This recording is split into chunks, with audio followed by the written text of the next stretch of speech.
modified main event. Crate Racing USA late model B mains coming up. Mr. Cody Early, tell them what we got lined up for them. Thanks, Ross. Indeed, the last chance to make the big dance tonight for the Rogers Dabbs Performance Parts Crate Racing USA Dirt Late Model Series, as we have one lone Rogers Dabbs Chevrolet B main where the top 4 cars will make it into tonight's main event as they will roll out of the chute. There you see the 611. He will be the lone points man that has still not raced his way in. So one way or another, he either makes it into the show through this or he'll make it through for a series provisional as we get ready for our lone B main of the night. Locked in cars will have a hot lap session coming up next. 12 laps will go on the board. Top 4 make their way into tonight's main event. The lineup will look like this. On the front row in the 611, it will be Colton Herbert out of Locust Grove, Georgia. 10's outside the 24, it'll be Jake Elam. Row number 2, the 20 of Bailey Callahan. And Chase Dewberry in the 7D will roll off 4th. Row number 3 will be the 10 NM of Derek Thornburg and the B11 of Brody Williams. Row number 4, it'll be the 1 of Jamie Elam and the 54 of Taylor Bates. Then it's the 10T of Anthony Thoman in the 9th starting spot. Blake Walker in the 72 will roll off 10th. And your final starter set to be the 242. Steve Kirk, I do not say, oh yes I do. He's on the outside of the final row. So we'll see who did make the call. Final and only prelim of the night. We're underway in the Batman Design start zone. Colton Herbert will have the advantage going into turn 1. Herbert will have the middle. Bailey Callahan gets in hard to the 7, and around goes the 7 car of Chase Dewberry, and the caution flag will come out.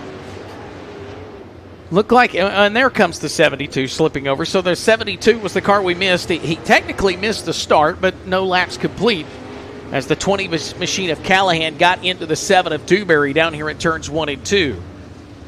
Here comes your Crate Racing USA.TV replay. There you see the red 20 of Callahan gets in hard, and, well, you know, I kind of think the 7 might have let up just a little not to run into Jake Elam. And at that point, Callahan had already set to make the turn, and he made the contact. So no harm, no foul. And the 1 car has come to the top of the turn 2 chute. So Jamie Elam, who was behind that, looks like he's getting some things checked on the left front. So the lone prelim of the night, already interesting from the get-go, where the top 4 cars will transfer. If you're watching from home on Facebook and YouTube, welcome to the Magnolia Motor Speedway, where tonight it's the finale of the 21st Annual Governor's Cup here at Magnolia. The 26th time all-time the series has been here. Tonight it's round 12 of the Rogers Dabbs Performance Parts Crate Racing USA Dirt Late Model Series, as they will make their way into tonight's 75 laps for 10 grand, a long race here tonight at the Mag. We'd love for you to join us. Simply go to CrateRacingUSA.tv. That's CrateRacingUSA.tv.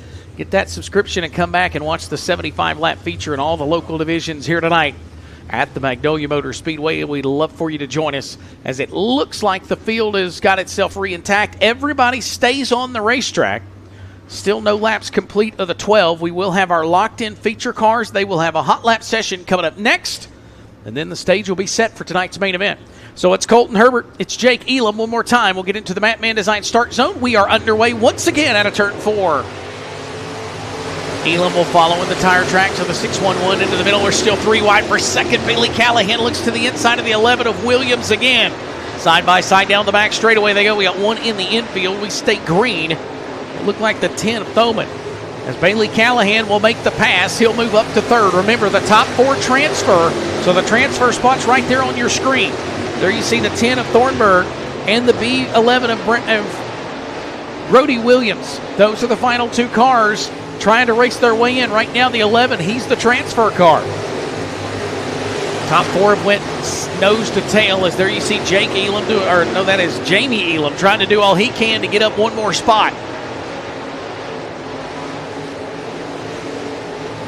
As we are all, and 1 goes around in the middle of turns 3 and 4. Will we stay green? We will not. The Wheel and Engineering caution lights come out as Taylor Bates out of Florence, Mississippi, gets sideways in the middle of turns 3 and 4, and he will bring out once again the caution flag, and this one comes with 3 laps scored in the books. Looks like he just got a little sideways down in 3 and 4 and couldn't quite gather it. So here comes your Crit Racing USA TV replay. Yeah, he just kind of got a little bit sideways and couldn't quite bring it back. So he will bring out the yellow and drop to the tail of the field. The field makes its way down onto the back straightaway as it looks like Bates is still having some trouble here on the front straightaway trying to get up to speed. I thought we might have been coming back to green, but he is setting a snail's pace right now into turns 1 and 2.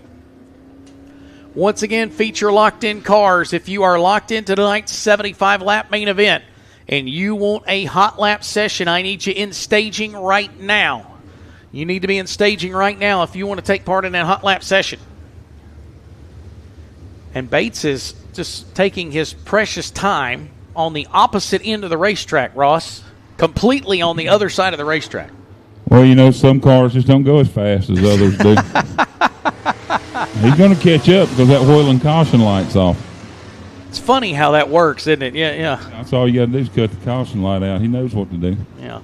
So we'll make it back into the Matman Design restart zone. 3 in the books. Only 4 transfer to the main event. Colton Herbert brings us back underway, and the green flag's in the air. Jake Elam will take the second spot. Bailey Callahan. Oh, man, and it looked like that maybe the Elam caught a rut. As there you see the battle. That is Jamie Elam and Brody Williams. And now we're going to go 3 wide nearly for that transfer spot as it looked like Callahan went to the top side. Boy, what a run. He got off 4. Back to the inside of Jamie Elam. Elam side by side with Callahan. There you see the battle off of turn number 2. And all kind of cattywampus in the back of the field. Steve Kirk got sideways, nearly caused a big pileup as they continue to work their way through the back of the field, sliding and winding around. Right now, first car on the outside of the transfer spot would be that B11 of Brody Williams. He's 5th. That car just to his left, Bailey Callahan. He has the final transfer spot as we make our way to the halfway point. 6 in, 6 to go. Not missing anything up front. Colton Herbert, Jake Elam, pretty much they have checked out.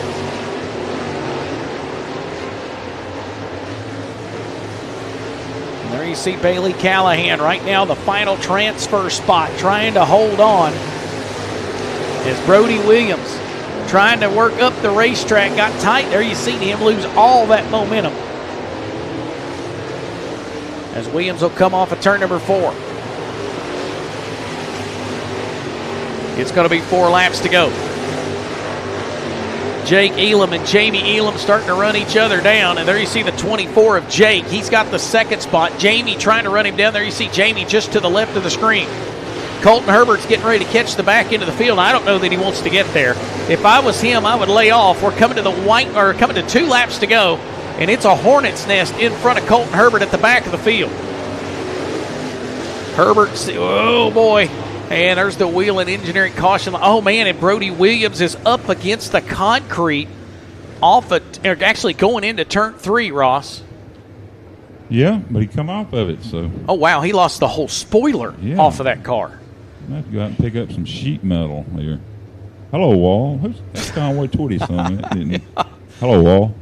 And if anybody, if that benefits anybody, Colton Herbert, he did not want to be in what he was getting ready to be in. No, he's better off for that caution, I'm telling you. Because it was Wall's nest back there. So the caution flag will come out just as we was getting ready to take the 2 to go. That'll slow us back down. As I think track officials are up there seeing if there was any debris. We knocked the whole spoiler off of that B11 car. And crazy to think, I don't really see any other damage on the B11. The spoiler's just gone. Well, it's hanging there, but it's gone.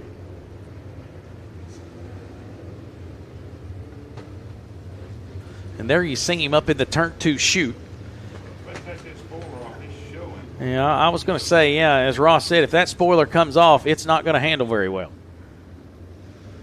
But that car I don't see anything else on that car hurt. Now, it might be on the other side. Yeah, it hit him in the head. You see that? They whacked him in the back of the helmet with the spoiler. Wow. It's bad to stop and get your car worked on and have to go to the hospital.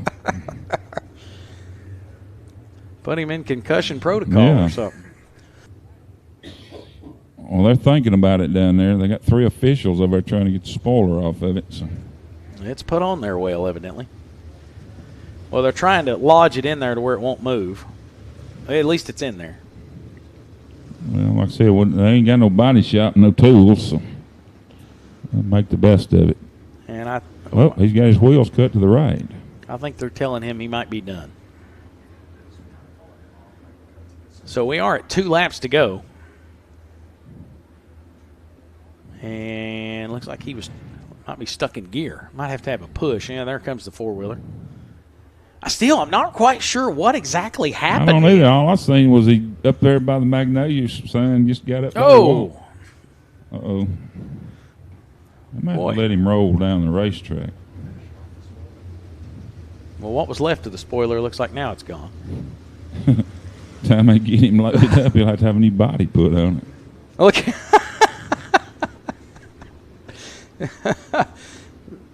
I don't know that I've ever seen the car being pushed by the four-wheeler and then the four-wheeler being pushed by the track official. Now the track official's pushing the car. So. I mean, this side of the car doesn't look that bad. That's the side he got by the wall. I don't believe he got into the concrete. I believe he just bumped it. All right, well, that was adventurous. 2 laps to go here in the lone Rogers-Dabbs Chevrolet B main.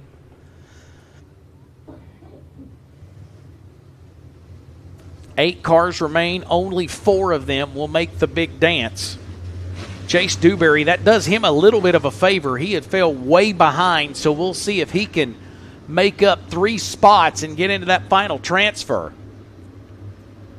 As it will be 2 laps to go. Colton Herbert has led them all so far. That caution benefited him. He was getting ready to be in the thick of a mess as he will work very slowly into the Batman Design restart zone. 2 to go here in the lone prelim. We're back underway. Colton Herbert will rocket to the front. The lone points driver trying to lock himself into the show as Jamie Elam's going to slip past Jake. Now Jake's going to go pursuit, and around goes the 10 of Thornburg. And a solo 360 off turn 2. And the 10M going to go around. We got 2 laps to go. Cautions breed cautions. Yeah, especially in the hooligan races. That's right. They got to do what they got to do to try to get those top 4 spots. So. Yeah, so Thornburg. I don't know, though. If I was running 10th, I don't believe I'd be pushing the issue too bad. So here's your Crate Racing USA TV replay. Here comes the 10 of Thornburg to the right. He's right there with Callahan. Well, I think he hit Callahan and just kind of lost it. Exactly what it looked like there. As they come back around there, he got the wheel looked like the wheel of Callahan. So the field forms itself back up. The Wheel and Engineering caution lights will go out. We still stand at 2 to go. 10 in the books.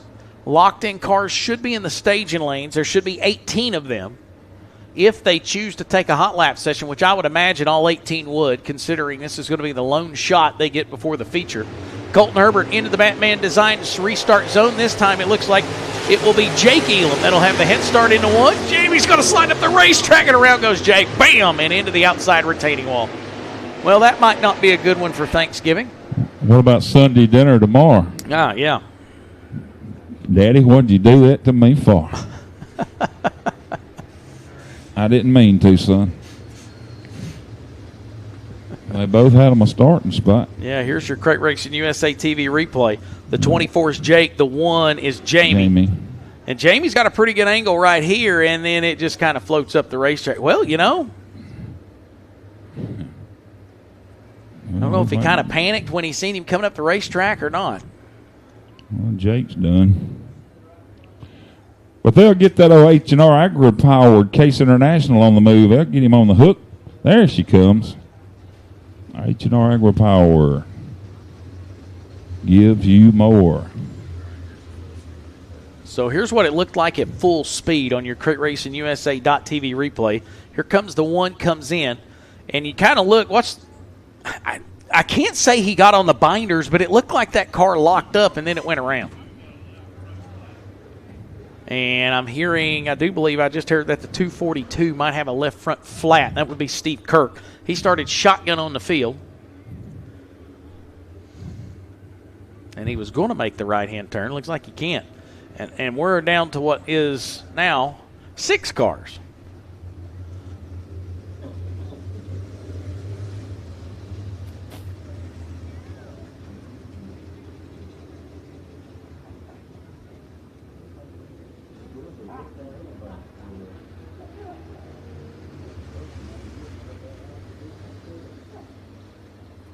So it looks like they are going to get the 24 of Jake off the racing surface. Kirk's going to pull up there. He's got a left front flat. They've told him, so he's going to exit the racetrack. And now we've got 6 cars, and 4 will make the show. And pay attention to that 4th spot. 4th spot's going to be interesting. One thing about it, these cautions have helped Chase Dewberry. It put him right back in a chance to at least make the race on what was starting to look like an early night exit for that 7. We still have the Wheel and Engineering caution lights on around. He's got a good-looking race car, too. Chase comes to us out of Louisville, Mississippi. Good-looking race car. Now what did you say? Louisville. So it's not Louisville, no, like Kentucky? Not Kentucky. Okay. This is Louisville. Louisville. All right. That's down in Winston County. And now the lights are out. So we'll try it again. Well, we've been locked at 2 to go for the last about 10 minutes. We'll see if we can't close this thing out. Colton Herbert has led them all, but now Bailey Callahan right back in the picture. Jamie Elam, who started 7th, sets to his outside row number 2. The 4th spot, well, right now belongs to Chase Dewberry. We'll see if he can hang on to it as we fan out off turn number 4. Green flag out of the Batman Design restart zone. Herbert's going to have the advantage, but it looks like Jamie's going to have a good run into 1 and 2. Can he hold that outside line? He will. He'll hold it over Callahan. Battle for the transfer spot. 72 trying to get into the show. He'll chase Dewberry down into turn number 2. Still nose to tail. He's going to wash up the racetrack. I tell you what, the 72 of Walker trying to get there, but right now Dewberry's got it. We have 1 to go. Oh, man, and he's going to wash up the racetrack out of turn number 4, though. It's going to be Colton Herbert. He's going to take the win here in the Rogers Dabbs Chevrolet B main. Behind him is going to be the 1 of Jamie Elam. Then it's Bailey Callahan. Final transfer spot. Give it to the 7. It'll be Chase Dewberry. He will make his way into the show after having problems early in this one. But it is the 611 of Colton Herbert who will pick up the Rogers Dabbs Chevrolet B main win and lock himself into the main event.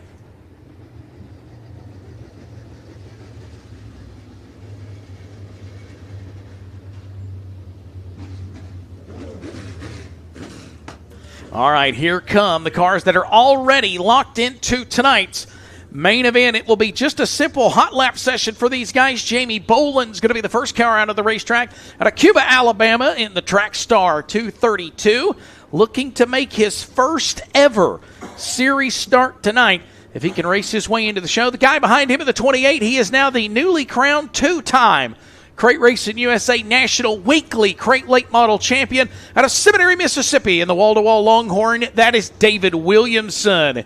David Williamson, a winner of the All-American 60 at Jackson back in 2024. Behind him, the series regular out of Byhalia, Mississippi. He'll start the feature tonight in the 4th starting spot. It's going to be the 77 of Josh Ray. Josh Ray in the 77. Behind him in the 127. That's going to be Josh Parkerson out of French Camp, Mississippi, in the Brown Engineering CBR. There you see him in the 127. As this is once again a hot lap session for our locked-in cars. Kyle Shaw out of Alabama at the J. Dickens Capitol. He's going to be the red 2. He's going to be coming off of turn number 3 and 4 right there into your screen. He'll make his way out onto the front straightaway, getting ready to get the white flag. And the guy behind him, he will be starting 3rd inside row number 2 out of Enterprise, Mississippi. The Team Zero 2.0, that's Nick Thrash. Of course, he picked up the win last night in Chevrolet Performance Heat Race number 1. And behind him in the 46, that'll be Diesel Jones. He comes out of Alabaster, Alabama. 6th career Crate Racing USA Dirt Late Model Series starts for him. He will roll off tonight's feature from the 16th starting spot. Yeah, we can. So there's how the points look coming into tonight. Jeremy Steele sets atop of the overall standings, 40 points over Bubba Rowling. Of course, Bubba not here this weekend. He had a wedding to attend, So we'll keep an eye on that third, fourth, and fifth battle as Matt Henderson, 42 points, Joseph Brown, 44, and Austin Yarborough, 64 points back. That's the top five, and you've just seen, of course, Colton Herbert, 92 points back in that sixth spot. He just raced his way into the feature tonight with a B-main win. As we got our cars out on the racetrack, there you see the 27 car. That'll be Chris McElhenney out of Decatur, Mississippi. He will start 18th tonight in the main event as we go green here in our hot lap session. There you see the defending series champion out of Phoenix City, Alabama, the H&R powered Scorpion house car. That is the silent assassin, Jimmy Thomas. Jimmy Thomas in the 22. Behind him, the guy that's going to start on the outside of the front row, making his 69th career start tonight. It's going to be Jake Rainey out of Powder Springs, Georgia, in that 87 car as we come to the white flag. Joseph Brown behind him in the 92. Joseph, of course, 4 wins for him coming into the evening. He will be one to watch at the end of those 75 laps. There you see Jake Rainey. Corey Neal Jr. also on the racetrack out of Bridge City, Texas, in the Rocket 1.5, Curtis & Son Company's number 7. 5 career series starts for him coming into tonight. And another driver out on the racetrack, actually 2 more, was the 22 of Jeremy Steele, the points leader, and the 18 of Austin Yarborough. He was also in that top 5 in the point standings. As looks like, Ross, that will do it for our Rogers Dabbs Performance Parts Crate Racing USA Dirt Late Model Series locked in.